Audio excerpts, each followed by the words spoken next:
Hey, what's up? What's going on? Arvin here, and today we got an exciting episode. We're going to be talking about the 2024 Ford Mustang GT design.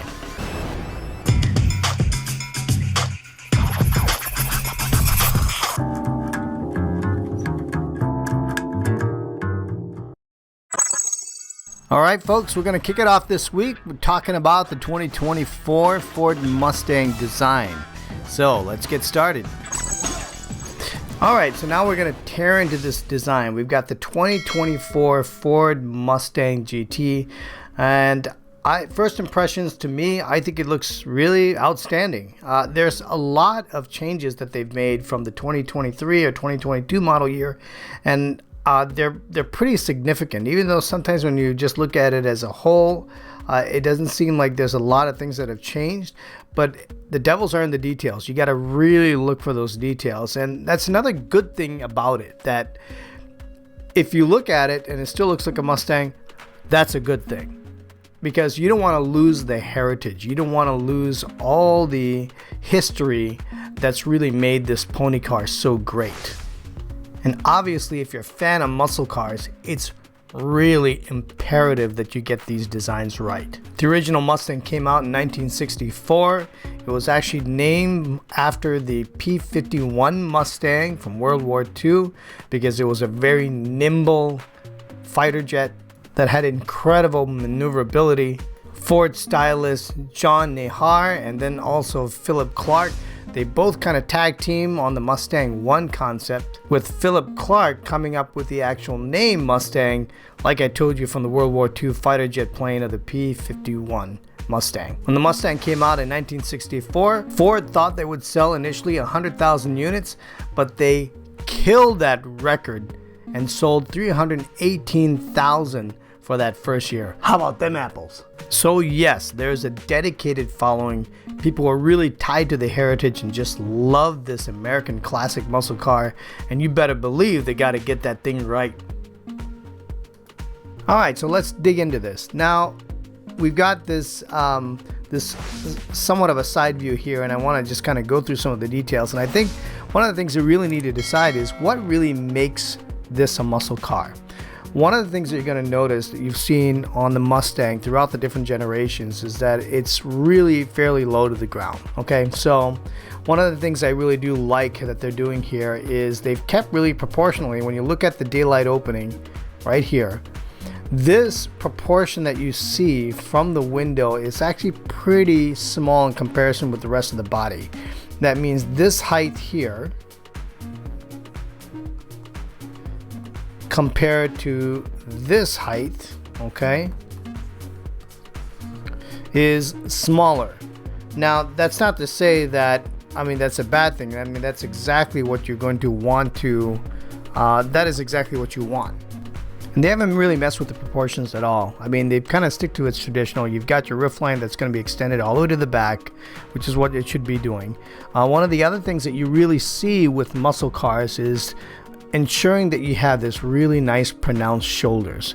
And so this is really important for the Mustang, because that's kind of what defines, giving those broad shoulders at the rear is what really gives it this muscular look.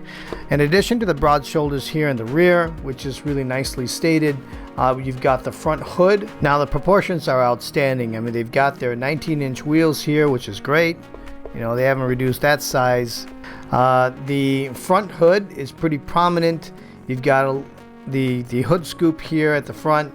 Now, in some of the previous design, if you look at this hood scoop detail, they used to have two separate ones on the side. So now they've kind of consolidated and they refined that and just put one single detail here, which is pretty good. The headlamps are completely different. So on some of the previous designs, you had a little bit of an angle here for the headlamps, and they've kind of chosen to kind of go right across. So it's a really nice kind of evolution of the design from what they had done previously. One of the other things, if you remember from Mustang designs, is the side scoop. They used to have this little design detail here, right? Now this one is no longer in these designs. Some people, when you look at the history, when you look at the first Mustang concept from 1964 or 63, when they first envisioned the Mustang, they had this side scoop, and it was pretty much a staple of that design throughout so many generations and so many years. Now, recently, I think they've kind of chosen to get rid of it, which is a tough decision to make, because as you start to stylize these cars, you've got engineering requirements, you've got performance requirements, and at some point you kind of have to figure out and really battle and figure out which are the things that we want to really keep from a heritage standpoint and which can we choose to strategically do away with. I think it would have been nice to somehow get some sort of surfacing or some details to maybe indicate that detail, but it is what it is. It's a really clean design, and that's what you really want moving forward with a lot of these vehicles. You don't want things to be over designed and too cluttered, but definitely it's probably was one of the tougher choices to make. All right, so now let's look at the front here. Now the front is actually pretty interesting because they've got a really nice smooth line that just tracks right across, which is really pretty nice and consistent. There's not a lot of breakup. Your eye visually kind of takes you through that front end, and then they've got their headlamps in through here. It kind of reminds me of Sam the Eagle from Muppets. That's not a bad thing, okay? It still looks pretty good. The other thing here is that the graphical breakup here is pretty nice. I think still I feel all these details, again, they get to be a little bit busy, but if you look at everything as a whole, pretty powerful. I think they've got a really good distribution of the size of the vents of the front grille.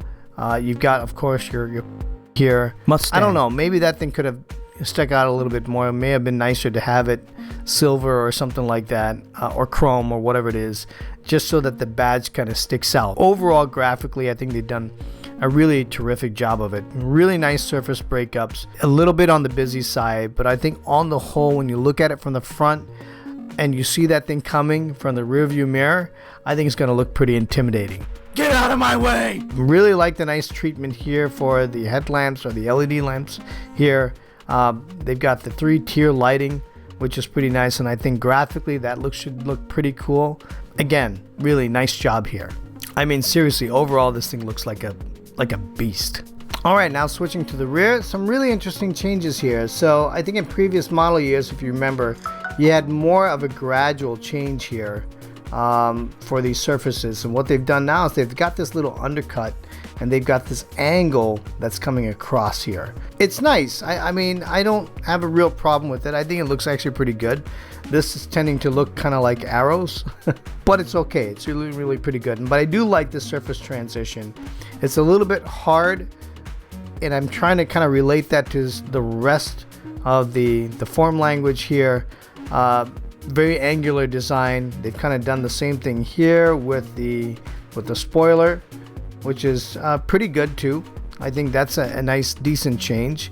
I like all the treatments here at the bottom. Again, I feel it's a little over complicated, and at the end of the day, does it really take away from the design? And I don't think so. I think there's a lot of design unity when you look at this design as a whole. And I think one of the things that are really tough to balance out when you're designing a muscle car is that if you take too many details away, is it going to dilute impact to the person that's buying it? Because something that is very clean in design and doesn't have too many details may seem like it's a little more reserved, and that's not what they want to go for here. They want to make sure that it looks aggressive, honors the heritage, it honors the emotional response that people have when they buy a muscle car. And I think that overall it's not a huge departure from what they've done in the past. This proportion here seems to be substantially larger. So when you look at this distance here, it's thicker than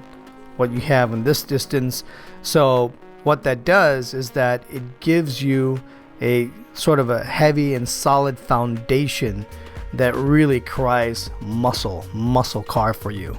Now if this thing was taller, then it would kind of look more like an SUV, and you don't want to do something like that, right? Really, I gotta say, great job to Ford for what they've done here. I think I think they nailed it. They hit it out of the ballpark, and it's an incredible looking design. Please come back next week and I'll do a quick sketch of the Ford Mustang. We'll see you again here on Driven to Draw. Have a good one.